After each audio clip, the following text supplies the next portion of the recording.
Hello students. तो आज जो टॉपिक हम कवर करने वाले हैं that is Z scheme light reaction का ये पार्ट है और class 11th photosynthesis in higher plants chapter का ये टॉपिक है। ठीक है, तो let us start. So first we will try to understand light reaction और इसके बाद में हम कुछ टर्म्स देखेंगे जो हमें जेड स्कीम में जो टर्म्स हम यूज करेंगे वो टर्म्स भी देखेंगे। So let us start. तो यहाँ पर अगर हम देखें लाइट रिएक्शन में हमारे पास क्या होता है, लाइट रिएक्शन का एक दूसरा नाम भी है that is photochemical reaction. Photochemical reaction इसलिए नाम है क्योंकि अगर हम यहाँ पर देखें तो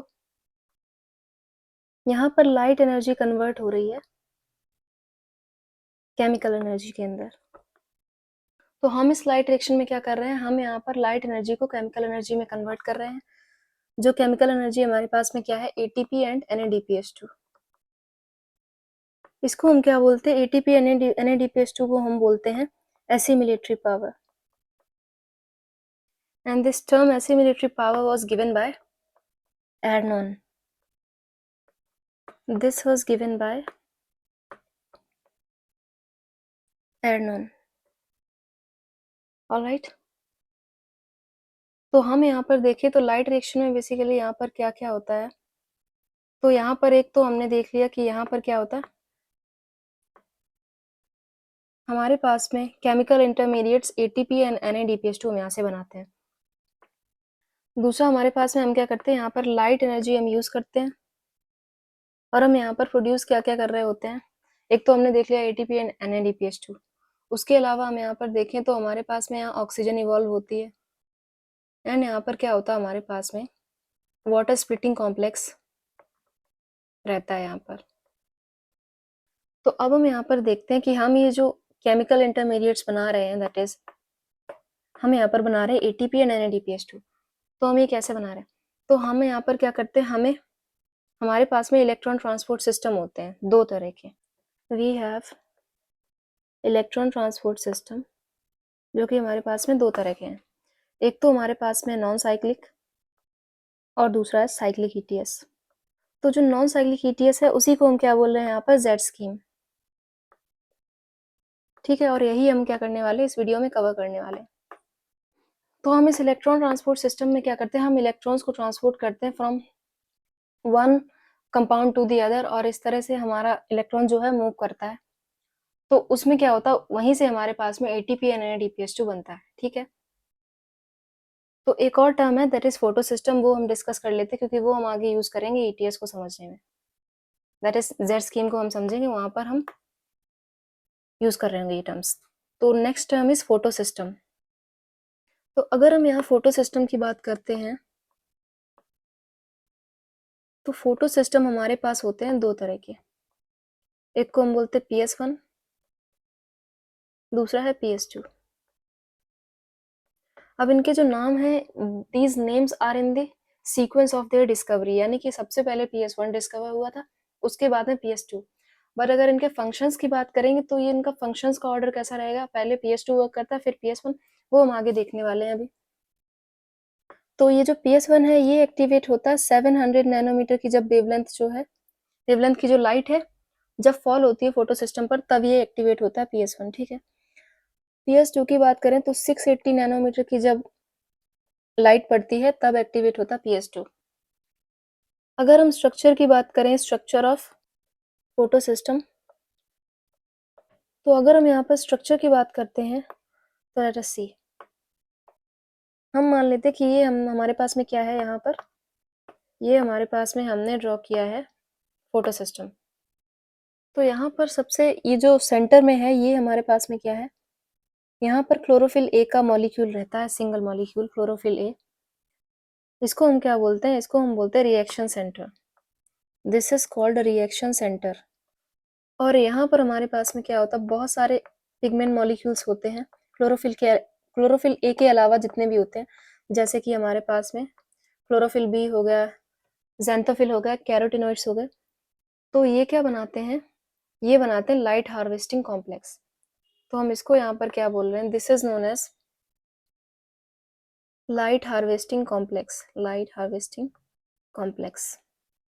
तो लाइट हार्वेस्टिंग कॉम्प्लेक्स की अगर हम बात करें तो यहाँ पर हमारे पास क्या होता है, we have hundreds of pigment molecules, यहाँ पर हंड्रेड्स ऑफ पिगमेंट मॉलिक्यूल्स होते हैं, बाउंड टू प्रोटीन्स, प्रोटीन्स के साथ लगे हुए होते हैं ये, hundreds of pigment molecules bound to proteins, they form light harvesting complex, LHC बोलते हैं इसको, ठीक है। एक्सेप्ट यहाँ पर क्या होता है, except one molecule of chlorophyll A, chlorophyll A कभी भी लाइट हार्वेस्टिंग कॉम्प्लेक्स का पार्ट नहीं होगा क्योंकि वो रिएक्शन सेंटर बना रहा है, ठीक है। पर जो लाइट हार्वेस्टिंग कॉम्प्लेक्स में अगर हम देखें क्या क्या पिगमेंट्स प्रेजेंट होते हैं, तो यहाँ पर हो जाता है हमारे पास में क्लोरोफिल भी हो जाता है, ठीक है। उसके अलावा देखें तो ज़ेंथोफिल हो जाता है, एंड क्या हो जाएगा, कैरोटीन्स। तो अगर हम यहाँ पर बात करें कि फंक्शन क्या है, ये जो हमारे पास में हमने फोटो सिस्टम बनाया है, इसमें लाइट हार्वेस्टिंग कॉम्प्लेक्स का फंक्शन क्या है, तो इसको बेटा हम एंटीना भी बोलते हैं। We also call this light harvesting complex as antenna, क्योंकि एंटीना का काम क्या होता है, ये डिफरेंट वेवलेंथ को ऑब्जर्व करता है, लाइट वेवलेंथ को, और ये ऑब्जर्व करके क्या करता है, इसको क्लोरोफिल ए यानी कि रिएक्शन सेंटर के पास भेज देता है। तो यही फंक्शन है लाइट हार्वेस्टिंग कॉम्प्लेक्स का। तो हम फंक्शन लिखें अगर LHC का, तो इसका फंक्शन हो जाएगा absorb different wavelength of light, ठीक है। उसके अलावा this prevents photo oxidation of chlorophyll A, तो ये इसका क्या हो जाता है, फंक्शन हो जाता है, ठीक है। अब हम आगे बढ़ेंगे और हम समझेंगे अपने मेन टॉपिक को, जो कि है Z scheme. Alright, so our next topic is Z scheme. तो यहाँ पर सबसे पहले हमारे पास में क्या होता है, PS2 फोटो सिस्टम 2, जो कि 680 नैनोमीटर वेवलेंथ की लाइट जो है वो यहाँ पर एब्जॉर्ब करेगा। यहाँ से लाइट आएगी, फोटोन, जब ये लाइट क्या करेगी, इस PS2 यानी कि फोटो सिस्टम 2 पर पड़ेगी, तो यहाँ पर क्या होगा, यहाँ पर इलेक्ट्रॉन एक्साइट होगा, और इलेक्ट्रॉन जब एक्साइट होगा तो ये इलेक्ट्रॉन कहाँ जाएगा, ये इलेक्ट्रॉन जाएगा प्राइमरी एक्सेप्टर के पास में, जो कि क्या है यहाँ पर, ये इलेक्ट्रॉन जाएगा primary acceptor, that is pheophytin. Pheophytin से आगे जब इलेक्ट्रॉन बढ़ेगा तब ये इलेक्ट्रॉन कहाँ जाएगा, ये इलेक्ट्रॉन आगे मूव करेगा। This is like passing the parcel, मतलब कि एक कंपाउंड के पास इलेक्ट्रॉन आया, वो आगे दूसरे को देगा, फिर वो आगे दूसरे को देगा। So that is what is going to happen here. तो यहाँ फियोफाइटिन के बाद ये कहाँ जाएगा, ये जाएगा प्लास्टोक्विनोन के पास में।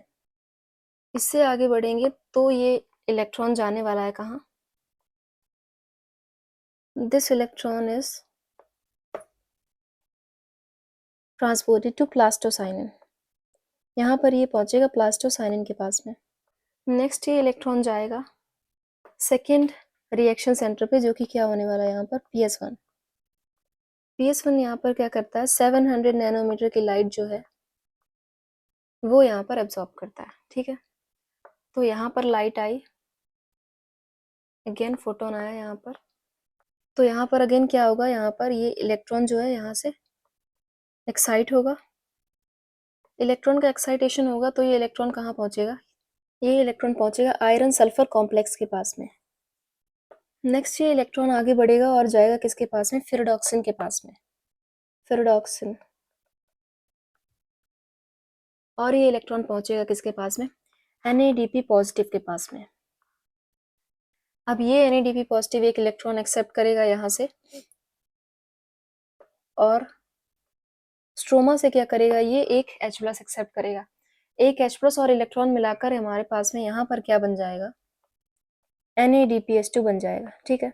ये NADP पॉजिटिव क्या करेगा, एक तो ये इलेक्ट्रॉन एक्सेप्ट करेगा, और ये स्ट्रोमा से यहाँ से क्या उठा लेगा, H पॉजिटिव ये स्ट्रोमा से ले लेगा, ठीक है।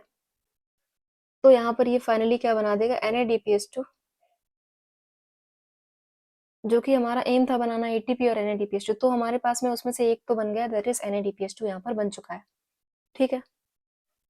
अगर हम यहाँ पर ATP की बात करते हैं तो ये मैं आपको दिखाऊं तो ये जो है यहाँ से लेकर यहाँ तक हमारे पास में ये जो भी इलेक्ट्रॉन का ट्रांसपोर्ट चल रहा है, यहाँ से हमारे पास में क्या होता है, जो भी एनर्जी रिलीज होती है वहां से क्या बनती है, एटीपी बनती है। इसके लिए एक कीमियोस्मोसिस पाथवे चलता है जिससे यहाँ पर क्या बनता है, एटीपी सिंथेसिस होती है। तो यहाँ पर एडीपी इनऑर्गेनिक फॉस्फेट से जुड़ेगा और यहाँ पर क्या बन जाएगा, एटीपी बन जाएगा। ठीक है, अब मैं अगर आपको बताऊं यहाँ पर, तो ये जो प्लास्टोक्विनोन हम देख पा रहे हैं यहाँ पर, ये जो प्लास्टोक्विनोन है, this is a special carrier, क्योंकि ये इलेक्ट्रॉन तो कैरी करता ही है, बट ये मेनली क्या कैरी करता है, this is a proton carrier. Mainly तो ये प्रोटॉन कैरी करता है, बट यहाँ पर ये क्या कर रहा है, इलेक्ट्रॉन को भी ट्रांसपोर्ट कर रहा है। ठीक है, अब हम यहाँ से देखें, अगर सी, यहाँ पर हमने देखा था PS2 से ये जो इलेक्ट्रॉन लॉस्ट हो गया, ठीक है, यहाँ पर इलेक्ट्रॉन लॉस हो गया। अब ये इलेक्ट्रॉन कहाँ से आएगा, PS2 को वो इलेक्ट्रॉन दोबारा से वापस चाहिए ना, क्योंकि ये इलेक्ट्रॉन यहाँ से चला गया।